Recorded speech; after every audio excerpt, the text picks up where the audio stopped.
at 4:30 a.m.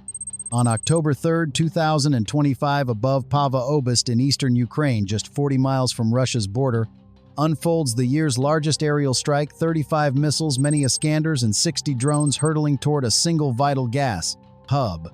Their mission frees Ukraine before winter arrives. But the structure they're targeting isn't a real gas hub, it's a ghost. A $500,000 illusion, inflatable domes mirroring every contour of a compressor station with heat emitters blazing at 10 degrees Fahrenheit. The decoy glows so convincingly that the missile's guidance systems are steering straight toward their own destruction. Meanwhile, just 7 miles away, the genuine $2 billion facility, the core of Ukraine's winter energy supply, remains unseen beneath adaptive camouflage. Why let $200 million in missiles fly so close? Because survival isn't the goal. The true plan is to turn Russia's own strike into its downfall. At 4:15 a.m., for 45 tense seconds, every monitor in Ukraine's command bunker flashes red. The plan is failing. The Russian barrage is locked onto the real facility. Their guidance is primitive. It hunts the hottest heat signature it can find. At that instant, the trap springs. 50 DJI mod quadcopters lift from fields below, not as weapons but as bait. Their emitters ignite, radiating even hotter than the true gas hub, tempting every incoming missile to veer off toward the decoy. On the tactical map, arcs begin to shift. The missile swarm slowly turns toward the false hub. The lure works flawlessly until fog interferes dense mist, diffuses signals, and 10 Shahed drones lose their ghost feed. Flying blind, one stray drone gets catastrophically lucky, clipping a pipeline valve. A fireball erupts about $5 million in damage, Naftogaz would later say. But the Russian commander in Belgorod sees that blast and assumes victory. To finish the job, he orders his strongest electronic weapon unleashed. At 4:17 a.m., the Kasuka 4-jammer, worth $50 million, roars alive, saturating a 20-mile radius in pure electronic noise and drowning every signal around. Ukrainian monitors erupt in static comms, shredded drone feeds die mid-air, falling to earth. Russians believe the battle won, but they're wrong. Ukraine is about to weaponize the wreckage they once feared. For months, they've salvaged, crashed, Shaheds reverse-engineered the tech and rebuilt them into something unthinkable: drones that hunt their original masters. These are the fiber phantoms. When the Kasuka jammer kills radio signals, 20 reprogrammed Shaheds activate, linked by spools of hair-thin fiber optic cable. You can't jam light. The jammer actually clears the sky for them, a perfect cover as they race low toward Belgorod unseen. In his command post, the Russian officer stares in shock, his jammer blazing full power, yet explosions from the decoy site turn his radar into a storm of false signals. He's blind, confused, seeing phantoms where none exist. Panicked, he barks his last command: fire everything. S-400 batteries, thinking the fight was done, scramble to lock targets in their own radar storm. At 4:18 a.m., missiles rain over the fake site, a chaotic, self-inflicted carnage of Russia's own making. The S-400's fire control computer, built to track 100 targets at once, is now lost in digital chaos.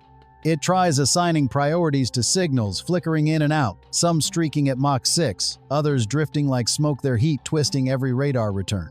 The system faces an impossible equation, solving it by hurling million-dollar tantrums into empty air. Overwhelmed arrays keep locking onto searing heat, and debris echoes convince they're finishing the job while wasting fortunes blasting burning rubber. Amid that self-inflicted chaos, one genuine threat slips through: a Kh-101 cruise missile that escaped the lure, screaming toward the real hub. Now the true defense awakens. 7 miles away, US-gifted NASAMS batteries lock on and fire 2 AMRAAMs at Mach 4. They strike cleanly. The Kh-101 vanishes in a surgical fireball. Above an empty field, Russia's fireworks rage, masking the real attack below. Flying low and silent, 20 fiber phantoms skim the hills, closing on Belgorod unseen. Only 43 seconds from impact. In his bunker, the Russian commander watches 400 seconds strike something secondary, blasts lighting the sky. He reports victory, unaware those flashes are the veil hiding the drones now racing to erase his own base. At 4:19 a.m., radar no longer spots the threat, a terrified soldier on the ground does. Through a gap in the fog, he glimpses dark shapes darting low and fast. His frantic radio call confirms the unthinkable: the assault isn't over, it's just beginning. The final defense ignites Panzer missile batteries. Russia's bodyguards spray fire into the mist. With 12 miles of reach, they should dominate, yet their radars hunt electronic ghosts built to lock on radio heat. The Phantoms give them neither. To advanced radar, the Phantoms simply don't exist. Furious, the commander screams, "Manual override fire at anything that moves." Inside a Pantsir, the gunner slams the switch, his optical sights nearly blind in the glare and fog. The view is a blur of fog and explosion. He hunts shadows, trying to lead a target, racing 170 feet per second with a joystick. Bursts of 30mm shells tear the dirt far behind each Phantom every shot, a blind prayer defying physics. Desperation fuels the guns. A few Phantoms fall to lucky hits, but it's like stopping a tidal wave with a bucket. 14 remain. The lead drone locks its camera on an Iskander launcher, its tube open as the crew scrambles to reload. 22 seconds to impact. The drone drops its useless fiber tether, its warhead arms. The ground trembles, not from Russian launchers, but from fate turning. At 4:20 a.m., this flaw in Russian doctrine is about to detonate. The 50-ton Iskander launcher mobile fortress of steel is defenseless for 15 seconds while reloading. Crew exposed, fuel unshielded, a perfect target. The Phantoms have found a flock. The first doesn't aim at the launcher, it aims at the fuel truck. The 90-pound warhead turns the tanker into a sunburst. A chain of detonations follows ammo on neighboring launchers, ignites under searing heat. In seconds, the entire battle flips. The hunters become the hunted. Russia's own storm is devouring itself. The hunters have become the hunted. The very missiles Russia launched to cripple Ukraine's gas supply now form the smokescreen, hiding the drones, destroying their own base. It's the ultimate reversal, Russia devoured by its own chaos. In his bunker, the commander watches horrified as the same radar, once showing victory, now streams live footage of his base tearing apart piece by piece. His triumph is now a column of black smoke rising over his homeland. The bait was taken, the trap snapped, and the boomerang returns. Phantom 1 hits its explosion, triggers a lesson in physics and punishment. The 90-pound warhead sends shrapnel racing at 5000 ft divided by SEC, igniting 1,000 pounds of hypergolic rocket fuel in a flash inferno. The true killer, though, is the Monroe effect. In a microsecond, the copper liner becomes a molten jet slicing forward at 230,000 ft divided by sec-piercing 6 inches of armor as if paper. The pressure wave, 20 pounds per square inches, crumples the next launcher like tin moments before its own ammunition cooks off. Then the next Phantom strikes, and the next. In under 10 seconds, 14 precision hits transform a $200 million launch site into twisted scrap, a 300-foot column of smoke marking the ruin. By morning, satellite images will reveal the aftermath of Russia's self-inflicted disaster.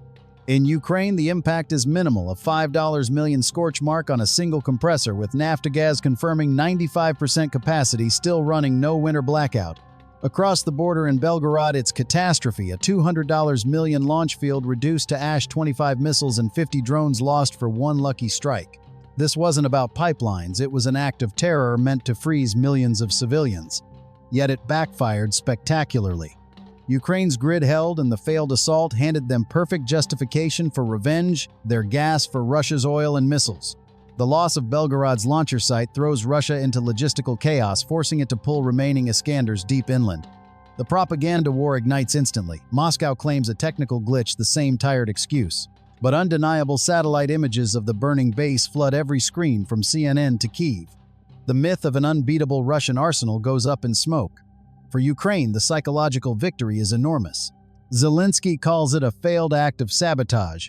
The West responds with another $500 million in aid. And now a new strategic checkmate begins Putin's worst dilemma. Putin faces a nightmare question: defend his launch sites far behind the lines or his troops at the front. He can't protect both. Every S-400 pulled back leaves another hole over Donbass, an open sky for Ukraine's F-16 seconds, and ATACMS strikes. A low-cost asymmetric trap just drained Russia's war chest and shattered its doctrine. The bear poked the hive, and now it's being stung mercilessly.